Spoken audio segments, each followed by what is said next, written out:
Robert Pattinson's The Batman 2 gets exciting update from director.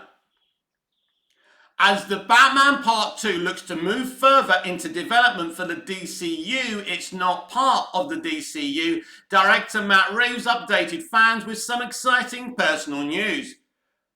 Becoming one of a trio of movies being developed under the new Elseworlds slate, coming from DC Studios co-CEOs James Gunn and Peter Safran. Right, this movie has nothing to do with Safran and Gunn. They have no leadership in terms of this movie. Matt Reeves is in total control of this film. Let's get that straight. The Batman 2 now has its chance to continue a thrilling story under Reeves' watch. You see, this article from the DC Direct loves mentioning James Gunn. It's like the author of this article gets a boner every time he mentions James Gunn. Gunn even noted that the film is coming out as early as it possibly can, with its release coming in late 2025, giving Reeves all the time he needs to make it as great as possible, while also not pushing the sequel too far out in the future. Basically, Matt Reeves is a notorious slow worker. That's a good thing. He gets his art right. He delivers it in totally finished, in good pick. You know, when it's finished, it's finished. It's not the Flash and Justice League that's unfinished.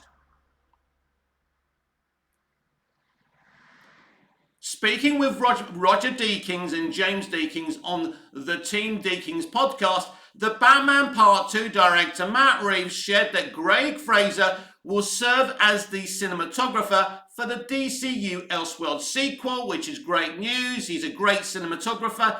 He was always coming back.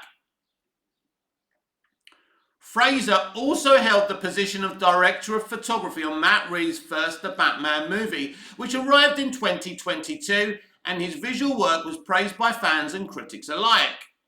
Additional credits on his resume include work on Dune Part 2, 3 episodes of The Mandalorian, and Rogue One, a Star Wars story. With The Batman 2 quickly assembling its cast of characters including Alfred Pennyworth, star Andy Serkis, this development shows just how far along Matt Reeves is in getting his next DC movie ready to go. With a couple of major villains set to return and casting in the early process for a couple of new faces, this sequel is quickly building anticipation, especially after the original was one of Warner Brothers' top earners at the box office in 2022. With $771 million return. That's great for an origin movie. When it wasn't an origin movie, it's the first of a bunch of movies and streaming and stuff, you know, in this universe. It was a great start, and we were still in the pandemic. The big question now is whether this movie will be able to keep on track with its production schedule when taking the ongoing writer's strike into account, which is causing delays across the entire entertainment landscape. Listen, the delays will be what they are. There's nothing we can do about them. This movie will be released when it's ready and when these strikes are over. That's the way it is. But with the Batman's Arkham Asylum spin-off confirmed to still be moving forward with development as well, optimism is building that the Batman 2's production will go smoothly in the near future. So it's absolutely, at the moment, still slated to be released in 2025. A big year for DC live-action movies with Superman Legacy and The Batman 2, and I can't wait to see both movies because it's exciting. Discourse, and I've seen a lot of discourse between Snyderverse stands and Matt Reeves' Pattinson stands, which is the most pathetic, childish thing I've ever seen. What Zack did was amazing, and what Matt did was amazing. Stop getting at each other. You can't win. End of story. Neither of you. Both your directors are great. Now zip it. James Gunn's DC reboot, all 14 actors set to appear in the new universe. Over a dozen actors are now officially confirmed to play roles in James Gunn's DC Universe reboot. Since the new DC Studios co-CEO first introduced his grand plan for Chapter 1, Gods and Monsters, the questions that that have followed the update mostly pertain to which actors will star in this new take on the DC Universe. And with the former DCEU finishing off later this year after Aquaman and the Lost Kingdom debuts in theatres, Gunn is already working out the cast of characters that will carry the blue brand forward for the next few years. Every actor in James Gunn's DC reboot. DC Studios co-CEOs James Gunn and Peter Safran have officially cast 14 actors in various roles and projects for the beginning of the DCU's Chapter 1 Gods and Monsters slate. Those 14 stars are listed below. Number 1, David Corenswet, Clark Kent, and Superman.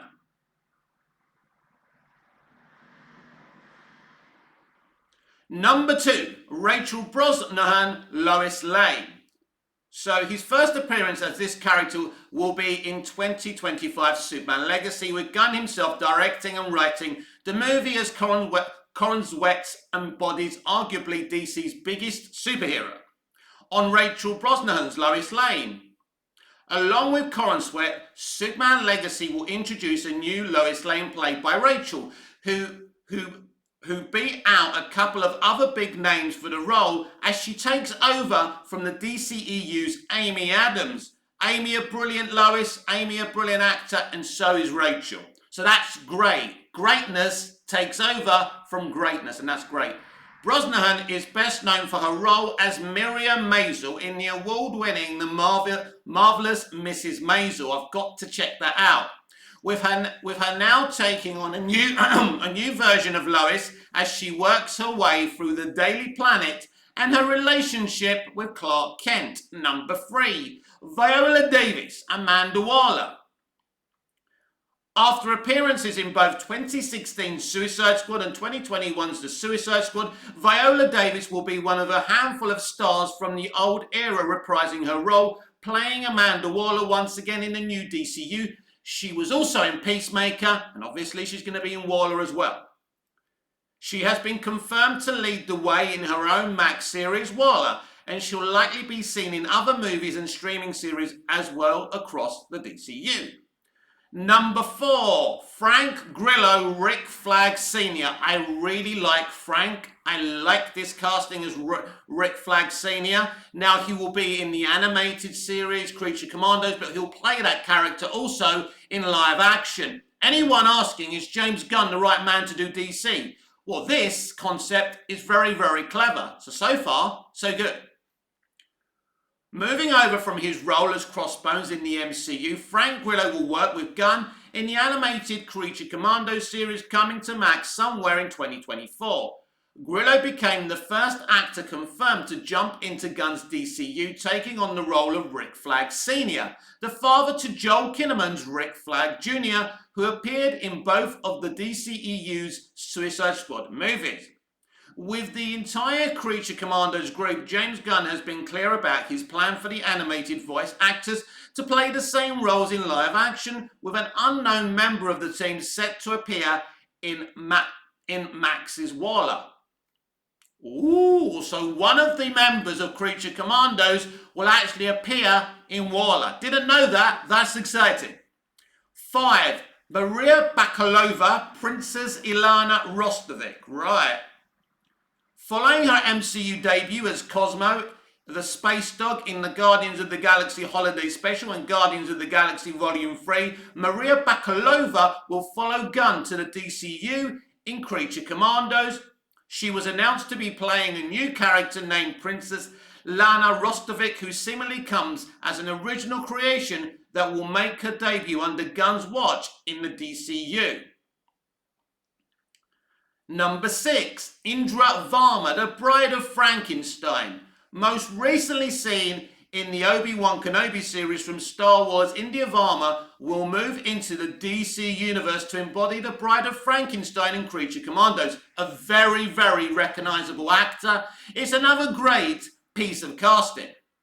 The bride will look to find a new outlook on her life after being created for the sole purpose of being Frankenstein's companion, with Varma voicing this new character In the DC universe, I'm sure we're going to get something like I Don't Need No Man, but that's where we are today. The actor, the casting is very, very good. I'm sure James will do something interesting with this role. Number 7, Zoe Cho, Nina Muzewski. Zoe Cho will play the role of Nina, don't make me say that again, a shade scientist who was the main reason that the first set of Creature Commandos came into existence. Later, she would include herself in a second iteration of the team for a new round of experiments which gave her body amphibious qualities. Number 8, Alan Tudyk, Dr. Phosphorus. Alan Tudyk being involved in the DCU is very, very exciting to me personally. Let me know in the comments what you think about Alan Tudyk. I think he's a very talented man. Master voice-over star Alan Tudyk will move into the DCU's Creature Commandos as Dr. Phosphorus after recent credits in DC's Harley Quinn, Clayface, and several small roles in Disney's recent animated movies. His character, Dr. Phosphorus, is a radioactive supervillain whose body chemistry was fundamentally changed after exposure to a reactor core, which leads to his body burning in flames constantly. Number 9, David Harbour, Eric Frankenstein. Now, these are mostly the cast of Creature Commandos because that's really where we got a cast so far. David Harbour, Stranger Things, he's been in a few other things, very, very solid actor. He's got great screen presence, also exciting casting. Playing a dual role in the MCU and DCU will be Stranger Things star David Harbour, who also embodies the Red Guardian in 2021's Black Widow and will make his comeback in 2024's Thunderbolts. His character in Creature Commandos was meant to be a play on Frankenstein himself, with Harbour's Eric Frankenstein likely becoming one of the team's scariest members. Number 10, Sean Gunn, Robot and Weasel. With James Gunn now taking over as the head of DC Studios, it's no surprise that his brother Sean Gunn will be right there beside him after playing Kraglin and the stand-in for Rocket in Guardians of the Galaxy trilogy and embodying Weasel in the Suicide Squad. The new DCU will see Sean Gunn reprising his role as Weasel and voicing G.I. Robot in Creature Commandos, pulling double duty on the animated show. Number 11, John Cena's Peacemaker. After his introduction in the Suicide Squad, John Cena's Peacemaker wound up surviving the final battle at Corto Maltese and moving on to his own solo Peacemaker show on the former HBO Max. While Peacemaker's Season 2 is now on hold until sometime after Superman Legacy finishes production, Gunn is set to bring Cena back as part of the new DCU after his show became such a hit in 2022. By the way, don't be surprised if you see Bloodsport in Superman Legacy. Do you remember that whole thing about him shooting Superman with a kryptonite bullet? It was actually David Corenswet's Superman. That's what I'm telling you. It was never Henry Cavill's Superman. It's David Corenswet's Superman, and this thing is coming back, and I believe Idris will reprise his role as Bloodsport. Just you wait and see. 12. Steve Agee, John Economos. Steve Agee first made his presence felt in the Suicide Squad as the on-set reference for King Shark, and he also played a minor but memorable role as John Economos, part of Amanda Waller's team. He would continue to play that role in all 8 episodes of Peacemaker, and later Gunn confirmed that Economos would be back in action alongside Amanda Waller in Max's Waller, while he also comes to animation in Creature Commandos. So that's cool. I don't mind John. I don't mind the actor either. I know a few Snyder fans have been going for him. He did make a statement that was a bit problematic against, boycotts and stuff. But I think he's a good guy and I'm not going to go for him. 13. Xolo Maridueña, Blue Beetle. I do like Xolo. I love him in Cobra Kai. I think he's going to be great in Blue Beetle. I just hope they don't over-push the identity politics in the marketing and in the movie, and this movie may be slightly successful. Along with the legacy movies from the DCEU, this year will also introduce Xolo Maridueña's Jamie Reyes to the world in August's Blue Beetle, which will be one of the first movies to push the new DCU forward.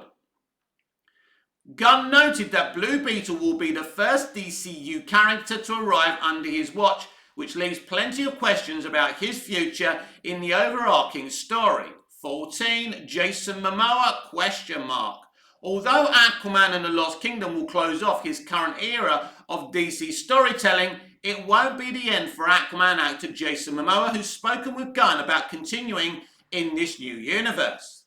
Rumours have hinted that he could play anybody from Aquaman to the anti-hero Lobo, although he only teased that he had great news with Warner Brothers in an update regarding his future from January.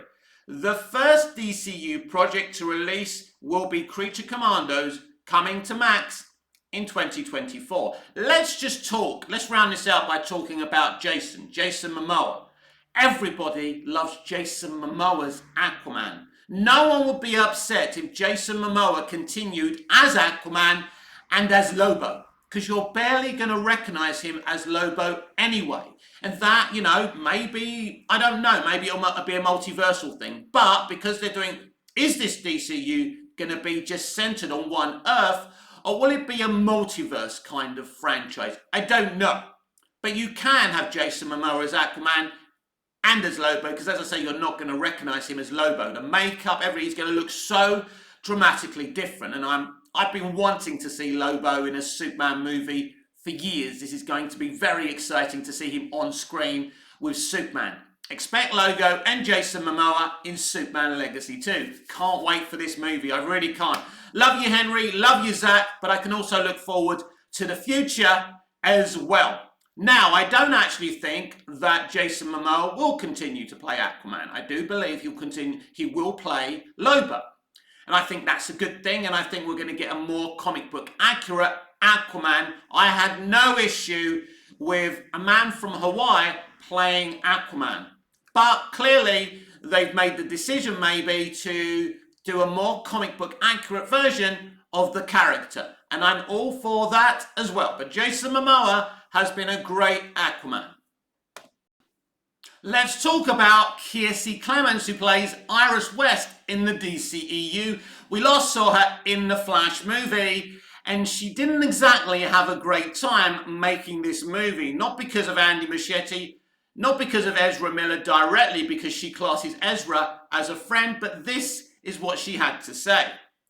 The Flash star gets candid on painful experience making the movie. One of Ezra Miller's co-stars from The Flash shared how painful the experience was making the new DCU movie. Amidst countless reasons for The Flash's massive theatrical delay, Miller's legal issues were chief among them, as the troubled actor repeatedly found themselves in the middle of one controversial event or another. Wait, it was his legal issues that made that movie be delayed, and he wasn't improving the VFX, you mean? Like I told you in the first place over a year ago, and none of you believed me. Hey, Boba Talks, remember? Remember me? Hello, mate. Looks like you're not as much of an expert as your subs would suggest. Having small subs doesn't mean, you don't know what you're talking about, that you're not connected. Having a small willy doesn't mean you're not a good lover. That's my analogy. Luckily, I have a very big aubergine, and I've been very blessed, and I know how to use it. I'm just making that analogy anyway. And even while producers Barbara and Andy Muschietti made it clear that they never had plans to replace Miller as the Scarlet Speedster. Guys, you never had a choice in the matter. You just did as you're told. You were the good soldiers, and you got rewarded with Brave and the Bold, which probably Andy will never do anyway. The actor's problems were consistently a talking point as the film finally made its way to the big screen. Speaking with Nylon, the Flash star Kiersey Clemons got honest about her experience making the movie with Warner Brothers. Clemens recalled consistently having to discuss the controversy surrounding co-star Ezra Miller, explaining how she had to answer questions that aren't hers, and how she wasn't going to do something like that without consent from those associated with Miller. I'm having to not just go through my personal experiences of Ezra being my friend, but then also having to answer questions that aren't mine. I'm not going to do that in the media unless it's asked of me by someone who's been hurt by that person's actions. Otherwise, I'm speaking on something that isn't mine without consent. I absolutely agree with her. She shouldn't be asked these questions. It is outrageous. I was getting asked before I was given permission, and also no one of Miller's accusers has given me permission to speak on their experience with Ezra. That's the point. So you're being asked a question, you're not thinking, can I answer this question? I don't know what to do, somebody help me! And that's the problem, right? That's why the whole thing was a mess and it wasn't controlled properly. This all comes on top of countless other reasons that The Flash faced delays, with the film originally set to hit theatres in April 2018. Clemens admitted that for the last decade she's been smiling and giving so much grace in order to keep her own peace of mind intact, even noting that the painful experience brought many more tears than smiles.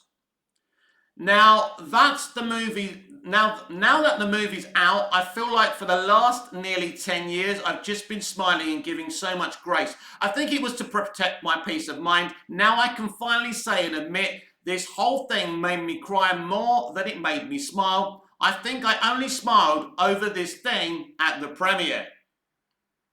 The actress even joked that there was some potion mixing or spellcasting going on behind the scenes, considering how insane the entire production was. I mean, from my perspective, someone was over there mixing potions. Something was happening. What does that mean, man? Imagine what a clusterfuck that production was. She's joking, but you know what I mean. She's trying to tell us something there, right? After Rick Famuyiwa left his post as The Flash's director, one of the numerous director changes, imagine what kind of movie we would have got then, amazing director, Clemens wasn't even sure if she would actually still play her role as Iris West, with rumours about her potential recast being somewhat humiliating for her. Even though she was cut out of the theatrical cut of Justice League, she was able to handle that better than her experience with The Flash, with those rumours making her feel dismissed and replaceable. I was freaked out because at one point there were rumours going around online that I was getting recast, which is humiliating. It was more embarrassing and hurtful than getting cut out of Justice League, which I was able to understand more than the rumours of being recast. They had to cut the movie down. That's how it goes with The Flash. I was so young and was so excited, and the director that I was supposed to be on with was gone. And so I felt dismissed and replaceable. Now, the director who brought her on was Rick Famuyiwa. I can't pronounce his surname, but the guy we all wanted, basically the director of colour, so you understand who we're talking about. And he cast her, and it was a great piece of casting. He was going to make a great movie, but basically they had creative differences. He in the studio, they have creative differences with everyone because they don't have a clue how to fucking run a movie, and this is where we are now.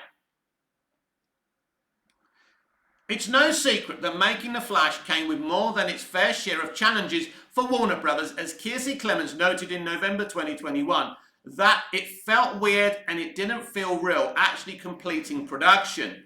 Let's not worry about the problems Warner Brothers had. The problems Warner Brothers had was of their own making. Let's talk about the talent, the cast, the crew, what they had to go through, the human beings. Forget about the trillion-dollar companies, Access Media, forget it.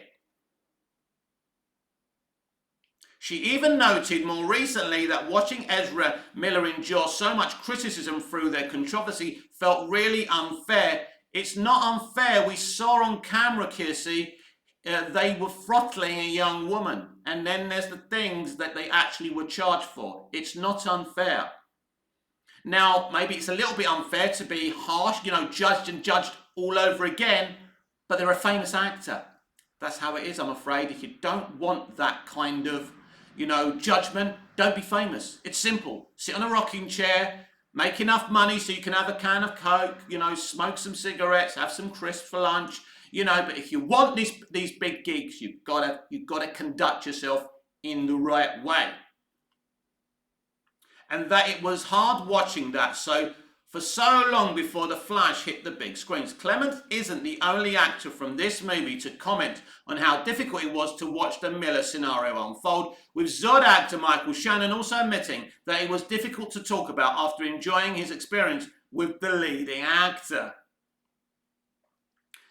And with the entire landscape of the DC Universe now set to change under new DC Studios co-CEOs James Gunn and Peter Safran, Clement's time with the franchise may be over, although the experience surely won't be one she forgets, for all the wrong reasons, by the way. So, yes, what do I think about this? Well, apparently one of the restraining orders has now run its time, and Miller's coming out saying that the media targeted them unfairly. You wasn't targeted unfairly, my friend. You did bad things. No one can condone those bad things. You are a very talented young actor. Start focusing on your art. Make some friends. Do normal shit. Sit at home. Make a coffee. Send me a text. We can talk. And if you've got any problems, talk about your problems with me. But what you were doing in the real world is indefensible. Grant Gustin was able to be responsible. When you play these characters, you have a responsibility of conduct. Christopher Reeve started that up. And it may be unfair to expect people to act in a certain way, but is it? Is it that difficult to be a nice person? Is it that difficult to stay within the law? I don't think so. DC cancelled Gal Gadot's major Wonder Woman future plans. Gal Gadot's future as Wonder Woman came to a screeching halt thanks to Warner Brothers' new plans for the greater DC universe. First cast as Diana Prince nearly a decade ago for the DC Extended Universe, Gadot became a fan favourite playing the Amazon Warrior, debuting in 2016's Batman vs Superman Dawn of Justice under Zack Snyder before moving into further projects, leading the way into 2017's Wonder Woman and 2020's Wonder Woman 1984, while filming both versions of Justice League and a couple of other cameo appearances. Gadot's place as a DC superhero is cemented in comic book movie history. This is how I'm going to remember her, honestly. Great in BVS, great in the first Wonder Woman movie, great in Zack Snyder's Justice League. Unfortunately, she was in the shit Wonder Woman 84, but she did her best to play her role, and I think she was outstanding within her performance in a really bad movie. Then her cameos in Shazam! Fury of the Gods and The Flash were embarrassing. That's not on her. A new article from The Hollywood Reporter explained how The Flash's ending changed multiple times before the film debuted in theatres. Instead of Ezra Miller's The Flash meeting up with Batman, played by this time by George Clooney, he would have been met by Sasha Calle's Supergirl, Henry Cavill's Superman, and Gal Gadot's Wonder Woman.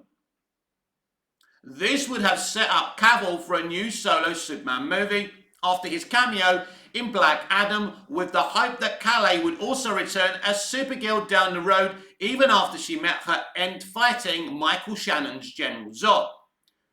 For Gadot, it would have set her up for the new stories of her own after making a short cameo appearance earlier in the movie alongside Ben Affleck's DCEU Batman. Former plans for Wonder Woman 3. This also comes as the studio developed plans for Wonder Woman 3, with both Gal Gadot and director Patty Jenkins set to return. The ending to The Flash was shot in September, with Miller, Cavill, Gadot, Calle and Michael Keaton's Batman, with Gadot being set up to conclude her Wonder Woman prequel after that. In December 2022, The Hollywood Reporter revealed that Wonder Woman 3 was not moving forward, to my relief, even going so far as to say it was considered dead in its current incarnation. Basically, Gunn and Safran hated the idea of Jenkins having anything to do with Wonder Woman after Wonder Woman 84. They saw her script, they didn't like it, but they were never going to go for it anyway. They're doing their own thing. But I'm happy about this. One of the changes I'm very happy about. This also came with rumours that Patty Jenkins had a number of arguments with Warner Brothers over the direction of this third movie. Yes, she had arguments because she's creatively bankrupt and not a very good director in terms of these types of movies. Reportedly even going so far as to say the studio didn't understand the character or her arc. They understand the character. They understood the character in 2017. It's you, Patty, who wants to take everything away from this character that makes her Wonder Woman. The shield, the sword, the gladiatory prowess that the character has got. You lot keep on talking about men taking credit for women's work and trying to depower women. Are you a woman? Were depowering an iconic female character. Oh, you feminist, you. Anyway, however, Jenkins set the record straight with an extensive online post clarifying the process for her work on both Wonder Woman 3 and Star Wars Rogue Squadron as she looked ahead to her future. In other words, she spoke the truth when she said she was angry with the studio over Wonder Woman 3. Then she calmed down because she wants to work in Tinseltown again. Calling her experience with Wonder Woman a beautiful journey, Jenkins admitted that she was honoured to be the person that brought the heroine to the theatrical format. You wasn't. Zack Snyder was. Talk about men taking credit for women's work. In this experience, it was a woman taking credit for Zack Snyder's work. Wonder Woman 2017 mostly is from the genius of Zack Snyder, and they just put a female name there because there was this trend of having females directing movies about females because men haven't been directing films about females, great movies about females and TV and stories for the past 60 years. But never mind, I digress. I do not want what has been a beautiful journey with Wonder Woman to land on negative note. I have loved and been so honoured to be the person who got to make these last two Wonder Woman films. She is an incredible character. Living and around her values makes one a better person every day. I wish her and her legacy an amazing future ahead, with or without me. Well, it's going to be without you, Patty, and she's going to thrive without you. James Gunn and his people are going to do a great job moving forward, whether that's with Gal or not, and I don't have a preference either way. Yeah, you were just someone who was brought in by Geoff Johns. Zack Snyder brought in a wonderfully talented female director, and the studio got rid of her. Creative differences, yet again. The Hollywood Reporter also revealed in December that there was a Crisis on Infinite Earths movie in the early stages of development which could have served as something akin to a Justice League sequel. Gal Gadot's Wonder Woman would have played a prominent role in that movie, with Warner Brothers leaders Michael DeLuca and Pam Rabi reportedly looking at one more attempt at a Snyderverse-style story. But was this Snyderverse without Zack Snyder? We'll never know. In fact, in the current leadership team at Warner Brothers Pictures, Michael DeLuca and Pam Rabi did desire one more go-around of the Snyderverse heroes, possibly even having another Justice League movie with those actors. But what about the director? As I say, we'll never know. Scooper Casey Walsh also noted in March 2022 that Warner Brothers had a Crisis on Infinite Earths event planned for the DC Extended Universe. Well, Walsh is one of the worst hateful scoopers out there, and he's hardly ever right. And we all knew about Crisis on Infinite Earths because Zack, during a Thanksgiving and a turkey just behind, he made sure we could see the graphic novel Final Crisis. That's how everybody knew about it. Nobody had inside information, okay? Although it was already at least 3 years away from development before the management changeover. When will Wonder Woman return to the DCU? While Gal Gadot has hinted that she may be in line for a DC comeback, it seems that Wonder Woman's return to the DCU may be some time away. Don't be surprised if she turns up in Superman Legacy 2. But who's going to be playing Wonder Woman? Is it Gal or somebody else? Expect that to happen. Currently, there is a Max show entitled Paradise Lost planned out for the Chapter 1 Gods and Monsters slate, giving a look into Themyscira's inner workings long before Diana Prince's birth. But with reports hinting at Gadget's time in the DC universe potentially isn't over, many will have their eyes on DC Studios as they continue to look for more ways to incorporate Wonder Woman into the larger story. All of Gal Gadot's appearances as Wonder Woman are available to stream on Max. Aren't we lucky? No thanks. I've got the stuff I want to watch on Blu-ray, DVD and 4K, so I won't be needing to stream it on Max. Oh boy, is it hot. It is so hot. How I haven't collapsed. I haven't taken a break from doing these videos. The pauses you're seeing are for mere seconds while I jump to the next article. So it's so hot, but finally today we have one more article for you today, and actually the video's gone on like 5 extra minutes. It would have been 10 extra minutes by the time we finished. So aren't you lucky? Not? Why not? 40 minutes of me? You're very lucky. Anyway, finally today, the Flash movie's failures will impact James Gunn's DC reboot plan. Not only can the Flash not outrun the DC's latest failures, but another flop could have significant ramifications on Superman Legacy and James Gunn's future DCU. Let's just talk about this briefly. When Batman and Robin flopped in 1998, Batman Begins came to our screens in 2005. So, that's about 7 years later. And I believe Batman Begins would have made more money, but people still had memories of Batman and Robin and just weren't motivated to see another Batman movie. I wasn't motivated in seeing Batman Begins. It's only when I saw the live premiere on the telly and I saw some clips and I thought, wow, this is something so fresh, so new, so much realism. Bale looks amazing. I'm watching this movie. So, the DCEU's disaster could have an impact on the new DCU at first and Superman Legacy. I hope it doesn't. Director Andy Muschietti's The Flash earned a quiet $55.1 million domestically during its opening 3-day weekend, only $2 million more than Shazam! Fury of the Gods and $12 million less than Black Adam. Wow, well done The Rock. All 3 of DC's latest releases have already entered or are entering flop territory. Actually, there's a lot. If you go back, they've all been flops since, I think, Birds of Prey. What is the release? We had Aquaman, we had Shazam, we had Birds of Prey, flop. Wonder Woman 84, pretty much a flop. James Gunn's The Suicide Squad, pretty much a flop. Black Adam, a flop. Shazam! Fury of the Gods, a flop. And now The Flash, a flop. So yeah. A telling stat in this analysis is that The Flash's opening weekend would rank dead last amongst the MCU's 32 movies, as newly hired DC Studios co-CEO James Gunn has his hands full trying to thrust the DC universe in the same breath as the MCU.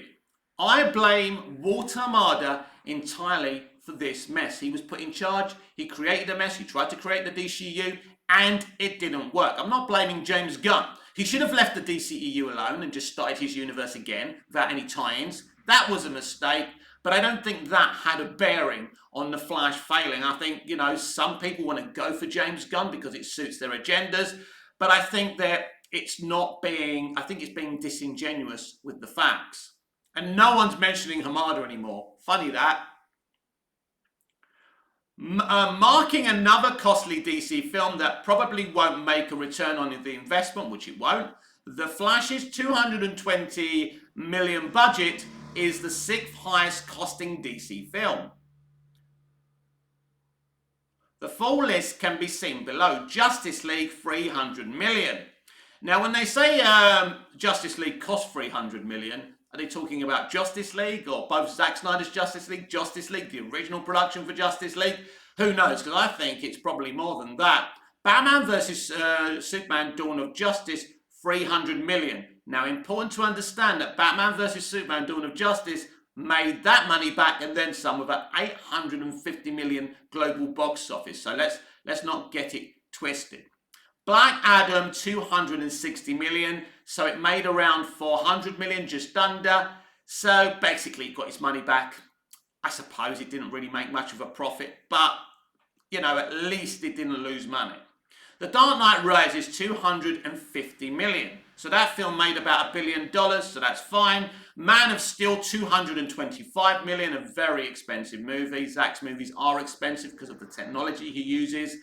And he's an artist and he makes the best looking movies. So Man of Steel made 650. So that made a healthy profit with that budget. Based on current tracking, The Flash could lose the studio significant money, especially when factoring in the marketing budget in addition to the 220 million. Black Adam, Shazam 2 and not The Flash have been losers for WB and could change the strategy Warner Brothers Discovery CEO David Zaslav and DC Studios co-CEO Peter Safran will implement in the new DCU, beginning with Superman Legacy. The studio must stop throwing money at projects, especially for the sake of reshoots. Look, I've said it before in terms of reshoots. This is an industry that listens to social media too much, and they're chopping and changing and they're getting nervous. That's why I said the other day about James Gunn, just make your damn movie and forget the noise. And post-production work. Gunn and Safran's pre-planning will be essential for these films to become profitable, and James has promised us that everything will be meticulously planned and they won't rush these movies. Very important. The Flash had equally poor and expensive marketing. Right. I've been listening, like, people use marketing as an excuse for movies failing all the time. I'm going to say to you what I say every single time from a man who's grown up in this industry. Marketing isn't hypnosis. Marketing can't force someone to want to see a damn movie. Did the Flash movie have poor marketing? Well, they lied and said Tom Cruise loved the movie. They lied and said Stephen King loved the movie, right? That's kind of good marketing. Having those two people saying they liked the movie didn't make a difference. They had trailers, they had posters, they had tie-in comics. I mean, what other kind of market do you want? They had beautiful posters, so I don't agree. The Flash had equally poor and expensive marketing, a costly combo. Troubled star Ezra Miller wasn't present for anything promotional for the film besides a single appearance on the opening night red carpet. WB took the strategy to basically work around Miller's off-screen legal problems to promote the hell out of Michael Keaton's first return as Batman since 1991. By the way, Michael Keaton didn't bring anyone to movie theatres either. Think about that for a minute. However, not only does this falsely present the film as equal parts Batman and The Flash, but Keaton himself wasn't asked to do much promotion of his own through interviews, public appearances, etc. The Michael Keaton situation apparently is down to scheduling, but even when he was first announced and rumoured and he was talking about it, Michael never really seemed that enthusiastic about the whole thing when he was being interviewed on other movies about it. And I wonder, was this a situation when Michael just took the money and did the job? No, Mick! Michael Keaton would never do that! I'd do it, why wouldn't he? Anyway, I digress. Burying Miller, who plays two versions of Barry Allen in the film, may have ultimately hurt the film's performance. No. I would have gone with him. I would have used him in the marketing, but I think mentally they couldn't use him. I think he wouldn't be able to talk for very long. He could break down at any time. I'm not trying to make excuses for their conduct. Their conduct is disgusting. I've said it on multiple occasions. But I think this is a person that mentally couldn't stand there doing interviews. That's what I believe. Moving forward, promotion for the new DCU will be critical. The DCEU slate of films is causing more harm to the brand than the studio expected. DC at this point can't even blame superhero fatigue because audiences don't seem to be interested in much outside of Elseworlds Batman films. So basically what this says, my friend, who's writing this article, is that people like good DC movies. The Joker and the Batman from Matt Reeves and Todd Phillips are really good movies, and the second movies will be really good movies, and they'll make $1 billion each probably, because people still love superheroes and CBMs, and there's no superhero fatigue. That's something that you nutters have been talking about since the release of Iron Man, and it isn't a thing. It's another excuse. Expect whoever is cast as Clark Kent, Superman, and Lois Lane in Superman Legacy, obviously this was written before the casting announcement, to actively promote the film to audiences. Not even Tom Cruise, known for saving movie theatres in Top Gun Maverick, praising the film, could save The Flash because we knew he was lying. And now we know why he was lying, because WB gave him extra IMAX screens for his latest Mission Impossible adventure. He probably hasn't even seen the movie. The Flash earned an ugly B cinema score, confirming what the box office is communicating. Audiences aren't connecting with the film. I have no interest in Rotten Tomatoes, aggregate scores, rating systems, all that has to go from the industry as well.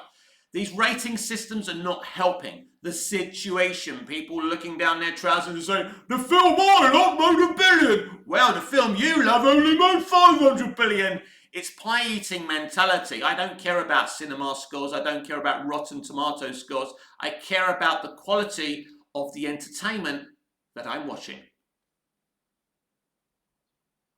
A 66% critic score on Rotten Tomatoes doesn't help, especially when you add on Black Adam's 38% and Shazam 2's 49%. Yikes! You see, it's all about how big is someone's aubergine, and this is my problem with it all. But let's go back to this, because Black Adam got a less Rotten Tomatoes score from critics than The Flash did. That's how corrupt it is. Black Adam is actually a much better movie than The Flash. End of story. Go on, comment, let me know what you think of that. I don't think I can be defeated with that stance. This may put into question how many projects DC Studios will greenlight and produce. There's no room for major misfires once Superman Legacy kicks off, the new cinematic universe in 2025. Announced films like Supergirl, Woman of Tomorrow, Swamp Thing, and The Authority all could be in danger due to minimizing risk. No, I don't believe that at all. But we'll get into it in a minute. Gunn's late January announcement felt optimistic, and the director, writer, and now executive will surely try to execute every DCU project announced. However, DC's latest films have likely done some damage to the brand, meaning producing quality, fan-pleasing films will be more important than ever before. No shit, Sherlock. Basically, what's happened with these DCU movies can be forgotten about. These DCEU movies, right, were made, by Walter Hamada and his team. They have nothing to do with James Gunn. The audience knows that. The audience knows we're going into a new creative realm, and that's okay. So nothing's going to be cancelled. We're going into a new exciting future, and the beauty of this is it's one leadership, one guy who's a writer-director and another guy who's a corporate. So if you put these guys' talents together, it could end up really well. So I'm optimistic and confident that this will work.